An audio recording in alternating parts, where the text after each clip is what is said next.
가정에서 또 병상에서 예배드리고 있는 분들은 이게 끊어지면 당황하셔서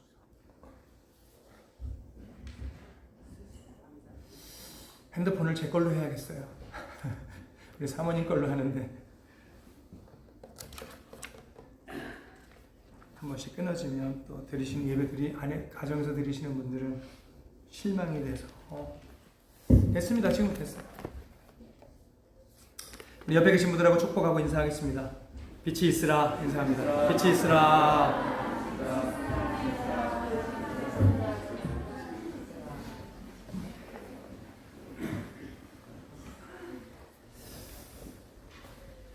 퀴즈를 하나 내겠습니다. 모든 집에는 반드시 이것이 있습니다. 이게 없으면 집이 아니에요. 이것은 안과 밖을 연결해주고 막힌 것을 소통하게 해줍니다. 이게 뭘까요? 뭘까요? 네, 문입니다. 방과 방을 연결하기 위한 창문도 있어요. 오늘날 집값을 결정하는 중요한 요소 중에 하나가 뷰라는 거예요.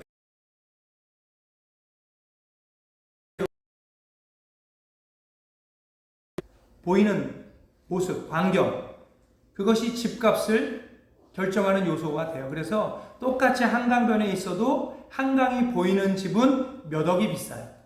몇 천이 아니고 몇 억이 비싸다고요. 그 뷰 하나로. 뷰 값이, 한강 보이는 뷰 값이 몇 억인 거예요.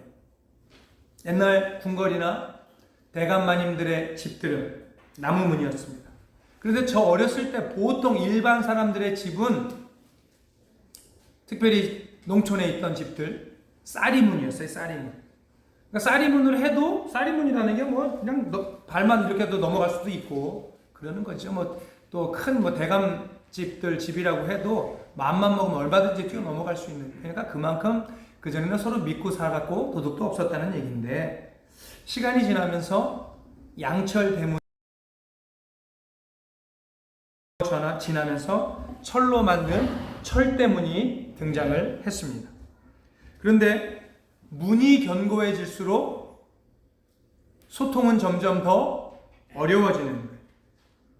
대도시의 대문 대부분 철문입니다.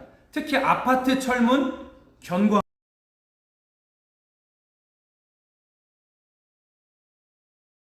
요즘에 아파트는 뭐 들어가기도 어려워요. 자기 사람들 들어오지도 못하게 비밀번호 누르든지 키 갖다 대야 열리게 그렇게 만들어 놨어요. 그래서 밖과 완전히 단절된 그런 모습으로 살아가고 있죠. 그래서 철로 만든 대문 스마트 자물 열쇠로 여는 거 그거 하나면 좋겠는데 이제는 비밀번호를 입력해야 하는 전자 자물쇠들이 집집마다 집이 자기 집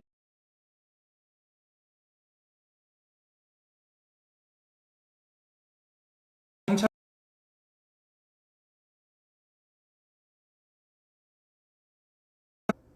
스마트 이렇게 보고 있어요.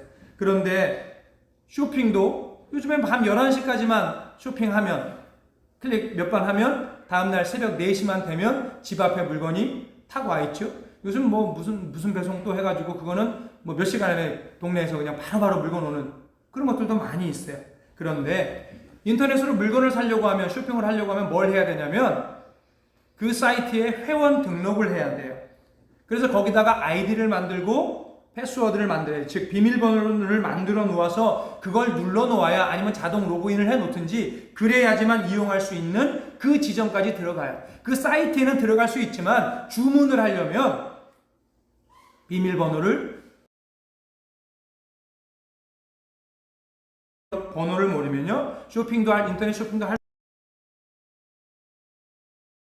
김 목사가 어떤 메일을 보냈어. 누가 메일을 보냈어. 거기다가 패스워드 비밀번호 치지 않으면 메일 읽을 수 없어요. 여러분들 요즘 뭐 인터넷 뱅킹이니 스마트 뱅킹이니 해가지고 은행 일도 다 손안에 있는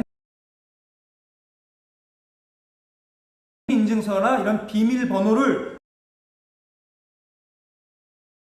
없어요. 패스워드를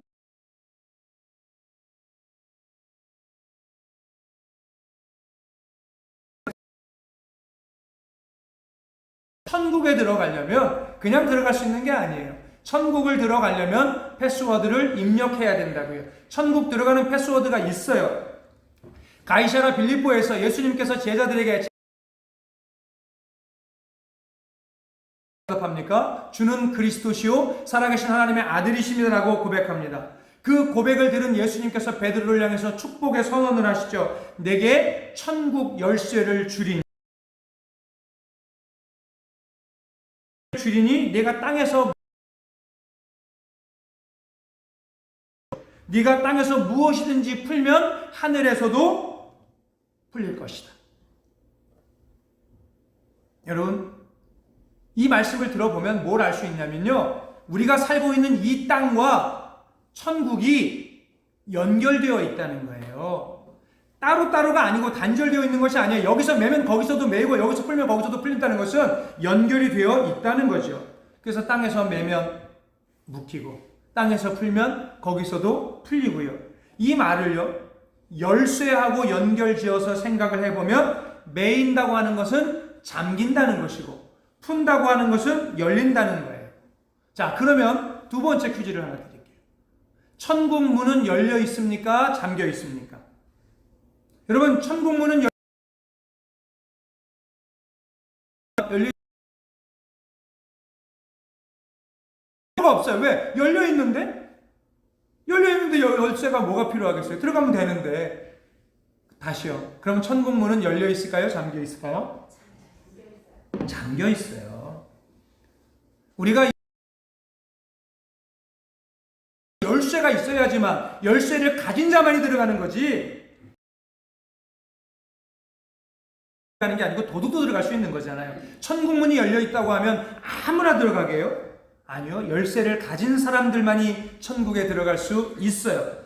우리에게는, 예수를 믿는 우리들에게는 이미 천국 열쇠, 패스워드가 입력되어 있어요. 그 패스워드가 뭐예요? 천국 들어가는 열쇠가 뭐냐고요? 비밀번호가 뭐냐고요? 바로 예수 그리스도라는 거예요.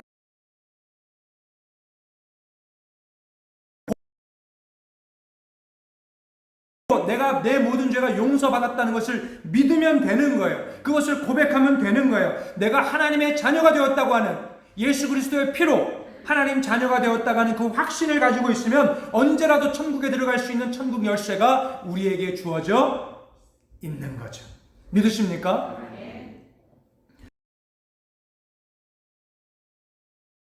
어디서 살아가고 있는, 이 땅에서도 이 천국의 열쇠는 사용할 수도 있고 사용하지 않을 수도 있어요. 그러면 이 땅에서 천국의 비밀을 누릴 수 있는 패스워드는 뭘까? 우리가 저 천국 들어가는 패스워드는 예수 그리스도라고 했는데, 이 땅에서 누리는 천국을 들어가는, 이 땅에서 누릴 수 있는 천국의 패스워드는 무엇일까? 바로 감사와 찬송이라는 겁니다. 감사와 찬송이요. 이렇게 말하죠. 시편 100편에서 4절에 감사함으로 그의 문에 들어가며 찬송함으로 그의 궁정에 들어가서 그에게 감사하며 그의 이름을 송축할지어다. 오늘 이양자 권사님 잘 읽어주셨죠? 오늘 본문 1, 2절 여호와께 감사하고 그의 이름을 불러 아뢰며 그가 하는 일을 만민 중에 알게 할지어다. 그에게 노래하며 그를 찬양하며 그의 모든 기이한 일들을 말할지어다. 여러분, 우리가 잘 아는 다윗이라고 하는 사람, 그의 인생 시련의 연속이었다는 걸 우린 잘 알고 있어요. 시련의 연속인, 그러니까 인생 자체가 시련 가운데 거해 있지만 다윗은요, 감사와 찬송이 하늘 문을 열쇠라고 하는 것을, 이 땅에서의 천국 문을 여는 열쇠라고 하는 것을 알고 있었다는 거죠. 똑같이 예수를 믿어도요, 우리가 똑같이 이 자리에서 함께 예배를 드려도요, 감사의 찬송이 열려있는 사람은 하늘의 은혜와 하늘의 기쁨을 맛보며 이 땅 가운데서 살아가는 거예요. 그러나 감사의 찬송이 닫히고 원망과 불평의 문이 열려있는 사람들은 항상 근심과 걱정과 두려움에 사로잡혀 살아가는 거죠. 오늘 2020년 정말로 올 한 해 동안 우리가 지난 2월부터 코로나로 인해서 얼마나 힘듭니까? 그러나 이 코로나 속에서도 한 해를 돌이켜보면 에베네셀의 하나님께서 우리를 여기까지 도우셨어요. 그 에베네셀의 하나님께서 우리를 지켜주셨어요. 생각해보면 늘 말씀드리잖아요. 여러분, 어원이 같은 단어 중에 think와 thank는 같다. 늘 말씀드리죠. think는 생각하다고 thank는 감사하다. 감사라고 thank라고 하는 것은 어디에서 나오는 거죠? think에서 나오는 거예요. 생각하는 자, 무엇이 하나님께서 내게 베풀어 주신 은혜일까? 올해 내게 하나님께서 베풀어 주실 무엇일까를 생각하면 감사의 거리들이 발견되어지는 거예요. 감사거리는 늘 제가 말씀드리잖아요. 찾아내는 거라고요. 찾아내면 우리 눈을 뜨고 찾아보기 시작하면 오늘 우리의 삶에 올 한 해 얼마나 많은 감사의 거리들이 있는지 발견하게 될 줄로 믿습니다. 오늘 여러분들은 어떤 감사의 제목들을 가지고 나오셨어요? 여러분, 제가 계속해서 말씀드렸죠. 지난주에 카드 나눠주고 주일은 감사주일 감사 카드 써갖고 오십시오. 순종한 사람이 있을 것이고 불순종한 사람이 있을 것입니다. 순종이 제사보다 나아요. 여러분, 여기서 추수감사주일 예배 드리는 것보다 하나님의 말씀에, 하나님 이건 목사의 말이 아니에요. 이따가도 말하겠지만 하나님은 계속해서 뭘 강조하십니까? 감사하라. 여러분의 삶이 하나님의 은혜 속에서 사는 삶이 되고 싶으시다면 오늘 여기에 감사의 카드를 달아주세요. 저는요, 이 이파리가, 초록 이파리가 안 보였으면 좋겠어요. 우리 성도들의 감사의 거리로 하나님 앞에 올려드리는 감사 편지, 감사 카드로 저 푸른 잎이 안 보이고 카드로만 다 덮이는 그러한 날. 여러분, 저거 언제부터 시작했죠? 7월 첫 주 맥주 감사주일에 달았어요. 그래서 뭐라고 그랬습니까? 성도님들, 이건 주일 감사주일이 아니라 매주 오실 때마다 한 주간 감사의 거리가 있으면 적으셔서 오셔서 달아주세요. 여러분, 몇 개 달려 있을까요? 올 한 해 우리 하나님께서 우리에게 베푸신 은혜가 요거밖에 안 될까요? 저는 그래서 감사가 회복되었으면 좋겠다. 여러분, 김성 집사님 기도했죠. 김성 집사님 수술이 잘 되어서 너무 감사해요. 제가 뭘 감사했는지 아세요? 김성 집사 수술한 날. 김성 집사 지금 설교 듣고 있을 텐데요. 김성 집사가 수술한 바로 그날 이제 중환자실에 이제 가 있을 때 보호자가 뭘 전달해야 될 것들이 있어요. 뭐 물품들이. 그걸 간호사가 가지고 오래요. 그래서 잠깐 얼굴 좀 봅시다 하고 보겠다고. 근데 그 보호자가 누구로 돼 있었냐면 전춘매 권사님이십니다. 근데 그 카드를 보호자 카드를 제가 가지고 돌아갔어요.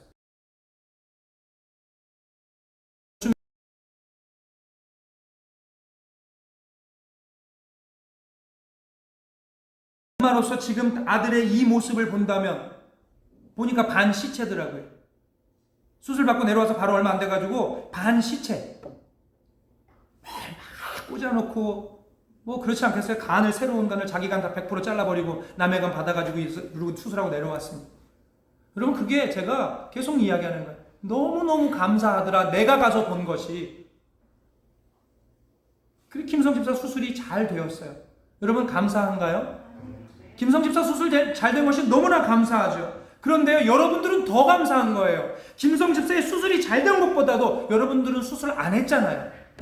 안 하고도 사는 것이 감사한 것이, 수술 잘 된 것이 감사한 거예요? 아니, 물론 수술 잘 된 게 감사한 거지만 무엇이 더 감사하냐고요. 그럼 하나님 앞에 감사의 제단을 쌓을 때 수술이 잘 된 김성 집사가 하나님 앞에 더 큰 감사를 드려야 될까요? 수술 안 한 여러분들이 더 큰 감사를 드려야 될까요? 생각을 바꾸면 오히려 우리가 훨씬 더 큰 감사의 노래를 하나님 앞에 오늘 올려드려야 될 그런 날이라는 거예요. 현대인들에게 만연해 있는 질병 중에 하나가 뭐냐면 감사불감증이죠.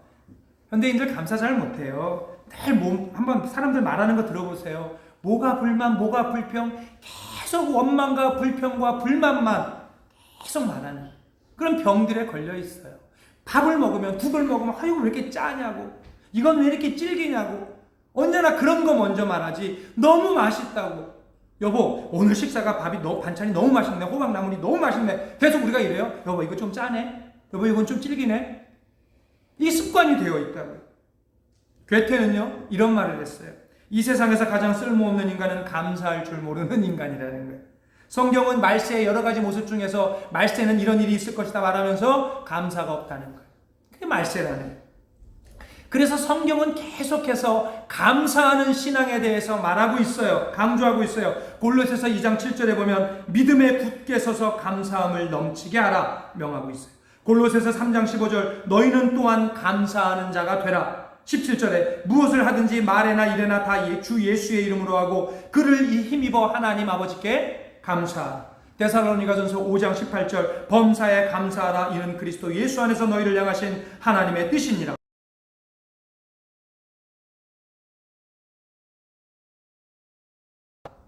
성경은 이렇게 계속해서 감사를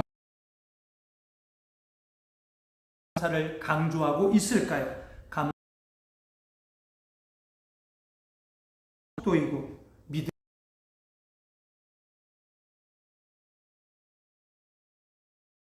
감사는요,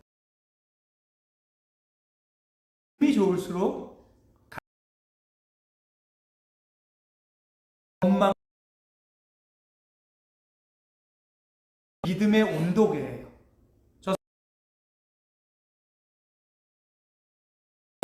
말을 들어보면 알 수 있어요. 믿은 만큼 감사하고요, 감사한 만큼 믿음의 사람이 되는 거예요.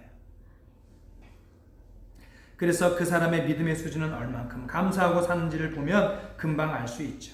여러분, 끼리끼리의 법칙이라는 게 있어요. 금묵자흑, 금묵자적 이런 말이 있죠. 검은 것을 가까이 하면 나도 검게 되는 거예요. 인주를 빨간 거 가까이 하면 나도 빨간 것이 묻는 거예요. 감사하는 사람하고 같이 친하게 지내면 나도 감사하는 자가 되는 것이고, 늘 원망과 불평하는 사람 옆에 있으면 나도 모르게 그게 올라오는 거예요. 공부 잘하는 친구, 공부 열심히 하는 친구 옆에 있으면 나도 성적이 올라가게 되어 있어요. 왜? 놀아도 도서관 가서 노니까. 근데 맨날 PC방 가가지고 게임만 하는 친구 가까이 하다 보면 내 게임 실력만 올라가게 되어 있어요. 누구를 가까이 하시겠어요? 여러분, 감사하는 친구들을, 감사하는 성도들을 가까이 하시기 바라요. 원망하고 불평하는 사람들은 조금 거리를 두어도 여러분에게 손해될 것 없어요. 추수감사절을 맞이해서 우리의 신앙 가운데, 성도들 가운데 감사의 문이 다시 한번 활짝 열리게 되기를 어떻게 감사해야 될까? 먼저 감사의 대상이 누구죠? 하나님이세요. 우리 이양자 권사님 잘 읽어주셨는데 오늘 본문 1절에도 여호와께 감사하는 거예요. 그 다음에 뭐예요? 인간관계 속에서도 감사하는 것이 중요해요. 감사할 일이 있는데 감사를 잘 표현하지 못하는 사람들이 누구냐면 미성숙한 사람인 거죠. 어린아이들일수록 잘 못하잖아요. 그러나 성숙하면 감사를 표현하고 사는 거예요. 서로에 대해서 감사의 마음을 표현하고 살 때 그 사람하고의 관계는 성숙해지는 것이고, 감사를 표현할 때 그래서 우리가 보면서 그 사람에게서 인격의 향기를 맡을 수 있는 거죠. 그런 날 시인은 하나님께 먼저 감사하라고 말하죠. 오늘 감사절을 맞이해서 왜 우리가 하나님 앞에 감사해야 될까? 여러분, 우리가 왜 하나님 앞에 감사해야 됩니까? 죽을 수밖에 없는 죄인을 하나님께서 죄로부터 건져주시고 용서하시고 우리를 하나님의 자녀 삼아 주셨기 때문에 우리는 하나님 앞에 감사해야 됩니다. 영원한 천국의 열쇠를 아까 말씀드린 것처럼 우리 손에 그리스도를 통해서 쥐어 주셨기 때문에 우리는 하나님 앞에 감사해야 됩니다. 말씀을 준비하면서, 설교를 준비하면서 하나님의 은혜를 한번 생각해 보았습니다. 하나님은요, 제가 볼 수 있는 것보다 훨씬 더 많은 것을 볼 수 있게 해주셨어요. 하나님은 제가 뛸 수 있는 것보다 훨씬 더 멀리 뛸 수 있게 해주신 것 같아요.